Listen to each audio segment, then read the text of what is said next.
मित्रांनो, आज आपण मायलेजबद्दल बोलूया.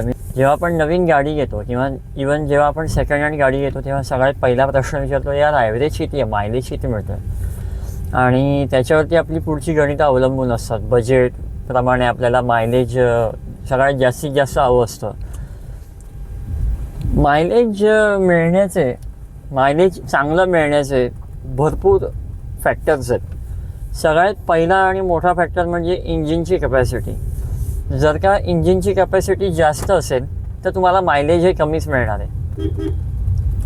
म्हणजे 2 लिटरचं इंजिन असेल तर त्याला ॲव्हरेज कमी मिळेल, आणि 1.5 लिटरचं इंजिन असेल तर त्याला ॲव्हरेज 2 लिटरपेक्षा जास्त मिळेल, आणि 1 लिटरचं इंजिन असेल तर त्याला ॲव्हरेज अजून जास्त मिळेल. म्हणूनच बघा, ज्या हलक्या गाड्या असतात, मारुती स्विफ्ट वगैरे, तर त्या गाड्यांना ॲव्हरेज हे जास्त असतं ॲज कम्पेअर्ड विथ द मोठ्या गाड्या. म्हणजे आता तुम्ही बघितलं ग्रँड विटारा किंवा अजून मोठी गाडी तुम्ही समजा मारुतीची बघितली, समजा आता ही एस क्रॉस जी आहे ती सुद्धा मोठी गाडी आहे, 1.5 लिटरचं इंजिन आहे. सो त्या मोठ्या गाड्यांच्या कंपॅरिझनमध्ये छोट्या गाडीला ॲव्हरेज जास्त मिळतं. याचं कारण तेच असतं की गाडी ही हलकी असते, इंजिनची जी ताकद असते ती कमी असते. इंजिनची ताकद कमी म्हणजे तुमची जी गाडीचं जे मोमेंटम असतं ते तुम्हाला कमी फ्युएलमध्ये होतं, आणि त्याच्यामुळे तुम्हाला ॲव्हरेज जास्त मिळतं. हा झाला पहिला मुद्दा की ॲव्हरेज. आता दुसरी गोष्ट म्हणजे आपली चालवण्याची जी पद्धत असते ती. चालवण्याच्या पद्धतीवरती भरपूर गोष्टी अवलंबून आहेत.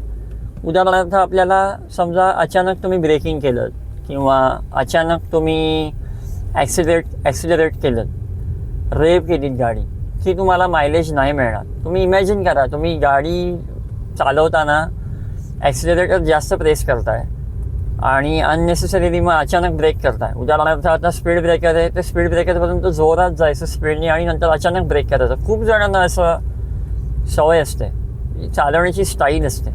सो तेवढं जे फ्युएल असतं ना, ते तुमचं कन्झम्पशन होत नाही. त्याच्यामुळे त्या केसेसमध्ये सुद्धा ॲव्हरेज कमी मिळतं. त्याच्यानंतर अजून एक मुद्दा हा आहे की तुम्ही योग्य स्पीडला योग्य गिअर, मॅन्युअल ट्रान्समिशन असेल तर ठेवत नाही. तर त्या केसेसमध्ये सुद्धा जर का आपण योग्य स्पीडला योग्य गिअर नाही ठेवला तर पुन्हा तेच आहे बेसिक. आपल्याला ताकद जी आहे ती जेवढ्या कमी ताकदीमध्ये गाडी जाईल त्याच्यापेक्षा जास्त ताकद वापरली जाते, आणि मग परत ॲव्हरेज कमी मिळतं. अजून एक गोष्ट म्हणजे गाडीचा मेंटेनन्स. गाडीच्या मेंटेनन्समध्ये काय काय मुद्दे महत्त्वाचे आहेत, तर तुमचे जे टायर्स आहेत त्याच्यामध्ये हवा जर का कमी असेल तर तुम्हाला तो टायर जास्त ताकद घेईल गाडी ओढायला. जेवढा टायर हलका म्हणजे जेवढी टायरमध्ये हवा भरलेली असेल तेवढं त्याचं टॉर्क चांगला मिळतो आपल्याला. टॉर्क म्हणजे एका जागेवरून दुसऱ्या जागी गाडी मूव्ह करण्यासाठी जे लागणारी जी पॉवर असते ती. जेवढा टॉर्क तुम्हाला इझिली मिळेल तेवढं तुम्हाला मायलेज चांगलं मिळेल. त्याच्यामुळे तुम्हाला नेहमी हे बघायचं आहे की आपल्या टायर्समधली हवा जी आहे ती व्यवस्थित आहे की नाही. सो जसं मी तुम्हाला म्हटलं तसं थोडक्यामध्ये आपल्याला काय काय बघायचं आहे, तर आपल्याला गाडी व्यवस्थित चालवायची, योग्य स्पीडला योग्य गिअर, गाडी मेंटेन व्यवस्थित करायची आहे आपल्याला. त्याच्यानंतर टायर्समध्ये हवा वगैरे व्यवस्थित ठेवायची आहे, गाडी आतून स्वच्छ ठेवायची आहे. एअर फिल्टर्स, ऑइल फिल्टर्स जे असतात ते आपण योग्य वेळेला बदलायचे आहेत. जास्त डस्टी झाले तर तुम्हाला ते इंजिन तेवढं एफिशियंटली काम करणार नाही आणि तुम्हाला मायलेज कमी मिळेल. तसंच तुम्हाला इंजिन ऑइलसुद्धा व्यवस्थित बदलायचं आहे. ह्या सगळ्या मेंटेनन्सच्या गोष्टी आहेत. तर मेंटेनन्स हा एक मुद्दा झाला, इंजिनची ताकद हा दुसरा मुद्दा, आणि तिसरी आणि महत्त्वाची गोष्ट चालवण्याची आपली पद्धत. चालवण्याची पद्धत योग्य ठेवा, तुम्हाला मायलेज नक्की जास्त मिळेल. तुम्हाला जर का हायवेवरती पॉसिबल असेल तर क्रूज करा गाडी. क्रूज कंट्रोल जर का तुमच्या गाडीमध्ये फीचर असेल तर. आणि जेव्हा आपण गाडी नवीन घ्यायला जातो तेव्हा टेस्ट ड्राईव्हमध्ये ना तुम्ही नक्की ह्या गोष्टी बघा की एखाद्या मोठ्या रोडवरती जा आणि 70 ते 80 स्पीडला गाडी चालवून बघा. 70 ते 80 स्पीडला जेव्हा तुम्ही गाडी चालवून बघाल त्यावेळेला तुम्ही ऑब्झर्व करा की तुमच्या गाडीचा RPM किती जातो आहे. आणि तो RPM जर का 2च्या वरती गेला, त्या टेस्ट ड्राईव्हमध्ये टेस्ट व्हेकलचा RPM 2च्या वरती गेला तर समजून जा की तुमची गाडी आहे ती मायलेज जास्त देणार नाही. 70 स्पीडला 2च्या वरती नाही गेला पाहिजे RPM. अजून एक गोष्ट म्हणजे तुमची गाडी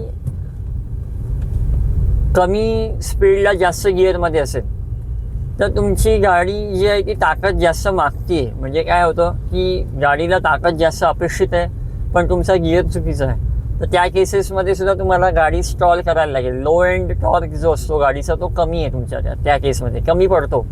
तर त्या केसमध्ये सुद्धा मायलेज तुम्हाला कमी मिळेल. तुम्हाला जर का जास्त स्पीड आहे तुमचा 40चं स्पीड आहे आणि गिअर तुमचा दुसराच आहे तर त्या केसमध्ये सुद्धा तुम्हाला गाडीचा ॲव्हरेज जो आहे ते कमी मिळेल. कारण तुम्ही ताकद गाडीची जास्त वापरता, इंजिन जास्त रेव होतं त्या केसमध्ये.